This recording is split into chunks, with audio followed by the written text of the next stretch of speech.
طبعا في البداية مليار مبروك للنادي الأهلي على الفوز في المباراة الأولى أو مباراة الذهاب على فريق كبير جدا وفريق محترم جدا وفريق قوي، فرقة الرجاء المغربي.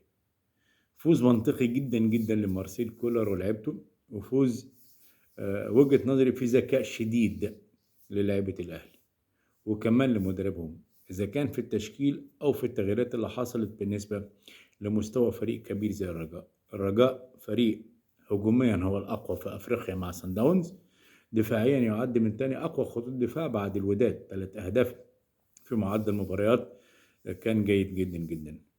قدر النادي الأهلي في الشوط الأول أو في المباراة الأولى إنه يتعامل بعقلانية شديدة جدا جدا. في ناس كتير ممكن تقول لك هو ساب الملعب وكان الرجاء ضاغط في الربع ساعة الأولى، شيء طبيعي جدا وشيء منطقي. النادي الأهلي كان بيلعب على أنصاف الفرص أو نص فرصة كان يشتغل عليها مارسيل كولر، ونجح في توقيت الهدف في الدقيقة 44 في الشوط الأول لمحمد عبد المنعم. هدف ممتاز نفسيا وذهنيا وفنيا. الأهلي ما كانش جيد في الشوط الأول، إلا كان وجهة نظري سايب الكرة كتير بعيدا عن منطقة الخطورة باستثناء كرة أو كرتين بالنسبة للرجاء. ولكن طبعا كفاءة محمد الشناوي لما يكون عندك حارس كبير في مستواه وفي طبيعته الحقيقية يبان الفرق في الشوط الأول كحراسة المرمى ما بينه وبين أنس الزنيتي، أحد حراس الكبار جدا في المغرب، وإن كان الشناوي في الشوط الأول له دور كبير جدا. أنا متفق على النتيجة بتاعت 2-0، متفق على التشكيل بتاع مارسيل كولر، متفق على العقلانية والذكاء اللي لعب بيه مارسيل كولر، انه ما فتحش الجيم كتير، ما سابش مساحات كتيرة جدا للرجاء، ما دخلش الرجاء في الجيم معاه او في المباراة معاه الا زي ما قلت حالات قليلة جدا، وده طبيعي جدا مع فرقة كبيرة زي فرقة الرجاء بتلعب خارج ملعب. جمهور الاهلي كان له دور كبير جدا طوال 90 دقيقة او اكتر، 95 دقيقة في التشجيع المستمر، والدليل ان الهدفين جايين في توقيتات قاتلة بالنسبة لنادي الرجاء. الهدف بتاع محمد عبد المنعم والهدف الثاني اللي احرز بعد التغييرات اللي عملها مارسيل كولر.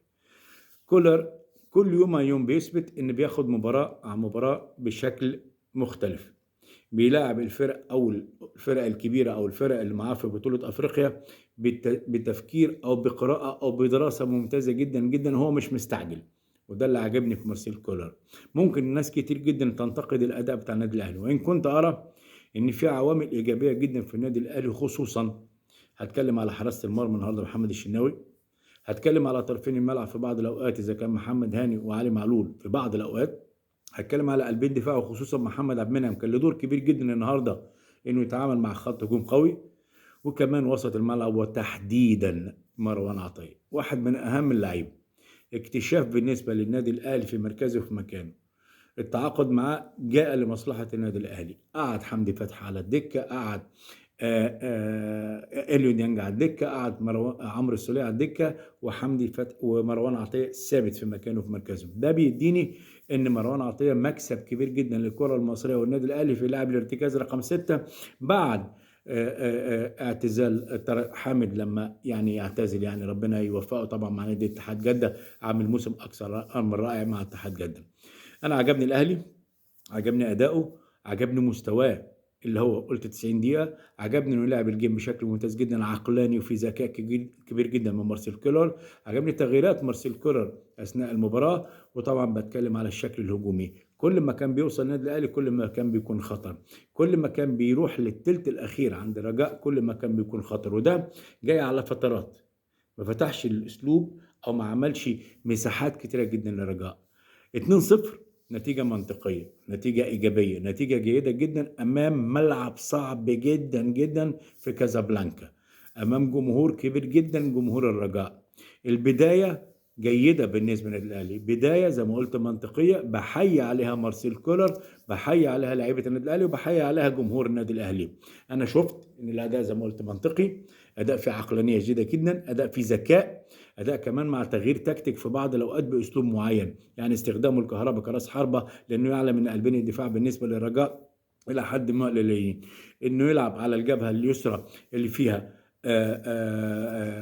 محمد هاني وبيرسي تاو، انه يلعب براس حربه وهمي، كان امر جيد جدا بالنسبه لمارسيل كولر. 2-0 هايلين لعيبه النادي الاهلي.